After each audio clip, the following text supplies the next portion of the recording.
We still believe that we can play the semifinals and also finals. हर कोई मेहनत करता है, ये तो बस रन हो गए तो अब मैं बोलूंगा कि मेरी मेहनत। दोस्तों, जीत के बाद आपने पाकिस्तानी क्रिकेटर्स की बहुत प्रेस कॉन्फ्रेंस देखी होगी, मगर आज फखर जमान की प्रेस कॉन्फ्रेंस बहुत खास थी और कुछ 2-3 पॉइंट तो बड़े खास थे जो मैं आपको इस व्लॉग में दिखाऊंगा भी। सबसे खास बात उन्होंने बड़े पूरे एतमाद लहजे के साथ बोला। उन्होंने बोला 400 रन भी थे ना तो चेज हो जाने थे, अगर बारिश ना आती तो मुझे परवाह नहीं थी कि 400 रन है में चेज होने थे। वजह ये थी कि विकेट कीपर उन्होंने बोला कि हमने जब पहले 2 ओवर खेले ना, पहला ओवर जब अब्दुल्ला शफीक ने खेला और दूसरा मैंने जब खेला, तो अंदाजा हो गया कि इस विकेट में कुछ नहीं है।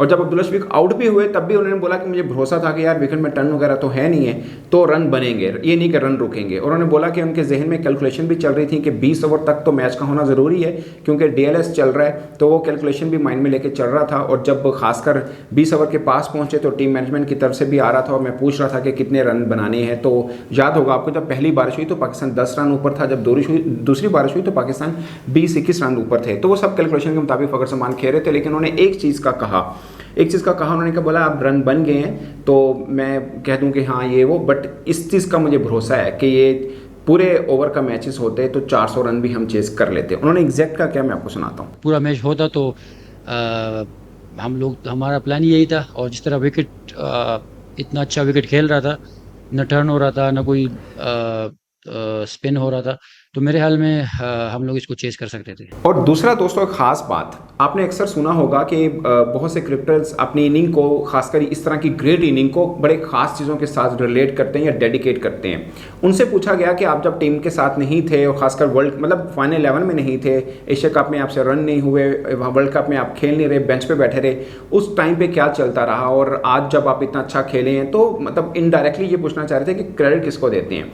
तो फखर जमान ने किसको क्रेडिट दिया, आप हैरान होंगे। उन्होंने बोला कि फील्डिंग कोच जो हैं वो उनके हमसाए हैं, जो आफ्ताब खान साहब हैं। जब वो पेशावर आए एशिया कप के बाद तो आफ्ताब साहब ने, वो खुद भी एक ऑफ स्पिनर रहे, उन्होंने बोला यार आप यहाँ से आपकी खामी है, आप ऑफ स्पिन के सामने थोड़ा स्ट्रगल कर रहे हो तो मैं आपको ट्रेनिंग करवाता हूँ। और क्लब का एक लड़का इब्राहिम है शायद, उनका जो नाम लिया, उन्होंने दोनों का नाम लिया। ये बड़ी हैरानकुन बात होती है, अमूमन बैटिंग कोच या किसी और चीज़ के साथ रिलेट करते हैं, मगर फ़खर ने एक बड़ी, जिसे बोलते हैं ना कि सादगी से बोला कि यार ये फील्डिंग कोच एक इब्राहिम क्लब के कोई लड़के हैं, उनके दोस्त, जिन्होंने उन पर काम किया और वो आज इतने अच्छे उनकी इनिंग उन्होंने खेली और उनके बल्ले ने रन उगले, तो उन्होंने उन्हें डेडिकेट किया। एग्जैक्ट वर्ड्स मैं आपको सुनाता हूँ। जो हमारे फील्डिंग कोच है आफ्ताब खान, उनकी एकेडमी है पेशावर में, तो उन्होंने कहा कि आप स्ट्रगल करते हो बहुत ज़्यादा ऑफ स्पिनर्स पे, तो क्योंकि वो अपने टाइम पे ऑफ स्पिनर ही रहे हैं, तो उन्होंने मेरे साथ बहुत ज़्यादा काम किया। और दोस्तों, एक इंडियन जर्नलिस्ट ने फखर जमान से सवाल पूछा कि पाकिस्तान टीम ये क्या है पाकिस्तान टीम में, कि भाई आप 2022 में सबने कहा कि पाकिस्तान टीम बस गई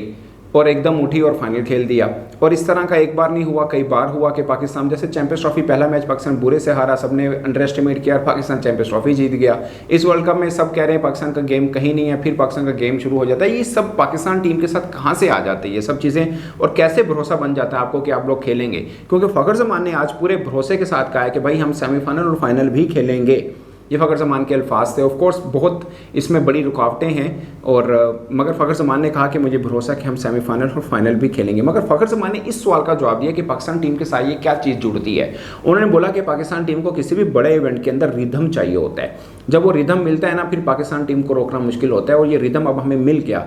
उन्होंने जिक्र किया कि पिछले मैच में हमारे बॉलर्स ने कमाल बॉलिंग की है, इसमें हमारी बैटिंग में थोड़ी बेहतर रही है, कुल मिला के हमारी बॉलिंग और बैटिंग दोनों फॉर्म में आ गई हैं। अब हमें पता है कि कुछ कैलकुलेशन हमें रखनी है, खासकर इंग्लैंड के खिलाफ बड़े मार्जिन से जीतना है, इन केस के श्रीलंका को हरा दे न्यूजीलैंड, और फिर अफगानिस्तान वाला मैटर भी है कि वो भी अपने मैचेस हारे। बट उन्होंने बोला कि हमारे जहन में यह है कि हमने इंग्लैंड को हराना है, कितने मार्जिन के साथ हराना है, इस सोच के साथ भी हम लोग उतरेंगे। मगर अब वो उनका ये कहने का मतलब है कि पाकिस्तान टीम अब पीक पकड़ चुकी है, और इस पीक में पाकिस्तान टीम को रोकना आसान नहीं है।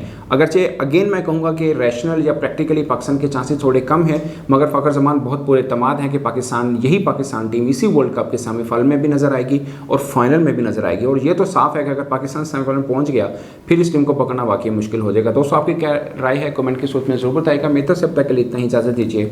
अल्लाह हाफिज़।